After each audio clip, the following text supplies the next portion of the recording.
Hello বন্ধুরা, কেমন আছো তোমরা সবাই? আশা করছি ভালো আছো, আর আমিও খুব ভালো আছি। তো বড়দের প্রণাম আর ছোটদের আমার ভালোবাসা জানিয়ে শুরু করছি আমার আজকের আর একটা নতুন ভিডিও। তো সকাল সকাল দেখো আমার মা রান্না করে আলু ছানছিল আমার জন্য, আর আমি এদিকে মায়ের ভাত দেখলাম যে কমপ্লিট হয়ে গেছে। তো তাড়াতাড়ি করে চুলটা একটু আঁচড়িয়ে তারপর সিঁদুর পরে নিলাম, কারণ ভাত খেতে হবে আগে। কারণ ঘুম থেকে উঠতে লেট করেছি, মা একটু রেগেছিল, গালি দিচ্ছিল। তো ভাবলাম এখন যদি আরও সাজুগুজু শুরু করি লেট হবে, আবার গালি খাবো। ওর জন্য কোনো মতে আর যেহেতু বিয়ে হয়ে গেছে, স্নান করে তো আর অমনি এসে খেতে পারি না, ওর জন্য মাথায় একটু চিরুনিটা লাগিয়ে সিঁদুরটা পরে নিলাম একটুখানি। তো খেয়ে দিয়ে তারপর একদম ভালোভাবে রেডি হব, এটাই ভাবছিলাম। তো দেখো খাওয়া দাওয়া শেষ করে মা আমাকে কাজে বসিয়ে দিয়েছে। তো মা একটা ব্লাউজ কাটছিল, তো ওটার লাইলিনটা সেলাই করতে বলছিল। তো আমিও আর কি সেখানে বসে গেছি। আর আমার না একটু সত্যি লেগে গেছে, কি বলবো আর, বেশি ঠান্ডা খাওয়ার কারণে এমনটা হয়। আমার আগে কখনো হয়নি, কিন্তু এইবার জানি না কি হয়েছে, ঠান্ডাটা একটু বেশি লাগছে আমার। তো যাই হোক, ওটা সেলাই করছিলাম, আর এদিকে পিছন থেকে মা গালি দিচ্ছিল। আর চুলগুলো ছিল একটু ভেজা। আমি অত সহজে কিন্তু কখনো চুল ছাড়ি না, কারণ আমার চুলগুলো আমার পছন্দ না। এটাই হচ্ছে মেন কারণ চুল না ছাড়ার। তো কি করব, ভিজে চুল ছাড়তে হয়েছে। আর এদিকে সেলাই করছিলাম। আর এদিকে দেখো এই চকলেটটা আমি খেয়ে 2 দিন আগে রেখেছিলাম, খাইনি। তো চকলেটটার খোঁজ খবর বাদ দিয়েছি। তো মা চকলেটটা বের করে এনে বলছে খাবি না, আমি খেয়ে ফেলবো। তো তারপর মা আর আমি দুজনে ভাগ করে খেয়ে নিচ্ছিলাম চকলেটটা। আর কি বলবো, আমার মনেই ছিল না যে আমি একটা চকলেট রেখেছিলাম। আর ওদিকে ওই যে আমি তো কোনো কাজটা কমপ্লিট করতে পারি না। আর আমি কিন্তু ভালোভাবে সেলাই জানি না, যতটুকু জানি নিজের জামা কাপড় সেলাই করা চাপানো মোটামুটি হয়ে যায়, তেমন কিছু বানাতে পারি না। যেটুকু পারি অর্ধেক, কেউ যদি আমাকে একটু গাইড না করে তাহলে আমি করতে পারি না সেটা। আর এদিকে হচ্ছে পরে মা তো অনেক কাজ করে, তো ভাবলাম যে মার তো কাজটা ডেলিভারি দিতে হবে, তো ব্লাউজটা মা শান্তি মতো বানাক। তো মার কাজটা আমি করি। পরে আমি এদিকে এসে রান্না করছিলাম, বসেই থাকি আর কি করব। রান্নাটা করলে তাও মার অনেকটা আর কি কাজ এগিয়ে যায়।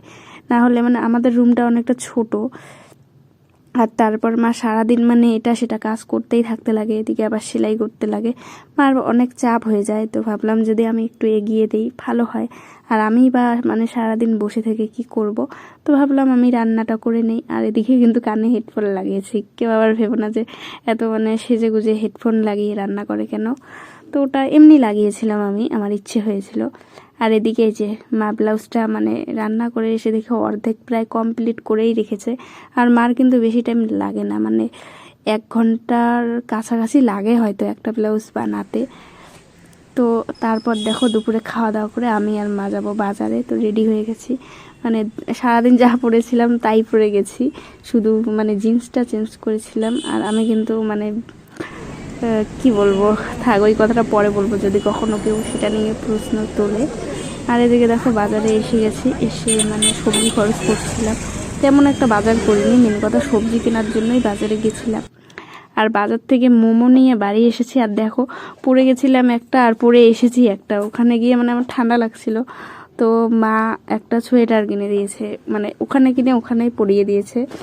আর এই এগুলো কিন্তু এখানে খুব কম দামে বিক্রি হয়।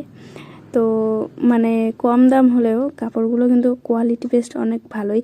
তো কেমন লাগছে আমাকে এটা পরে, আর তোমাদের এটা ভালো লেগেছে কি না আমাকে একটু কমেন্টে জানাবে। কারণ আমার না এটা একদম পছন্দ হয়নি, হয়েছে কোনো রকম পছন্দ, ভালো লেগেছে, কিন্তু আমি যে নিব সেটার জন্য ভালো লাগেনি। মার গালি ঠালি খেয়ে তারপরে পরেছি। তো ওর জন্য মোমো খাচ্ছিলাম, আর মার সাথে একটু ঝামেলাও করছিলাম, মাকে গালি দিচ্ছিলাম। তো মা বোঝাচ্ছিল যে ভালো লাগছে হেন তেন এগুলোই। তো বলছিল যে ঠান্ডাটা ঠান্ডা থেকে এখন কে বাঁচতে পারছে, এরকমভাবে বলছিল যে ভালো লাগছে কি না।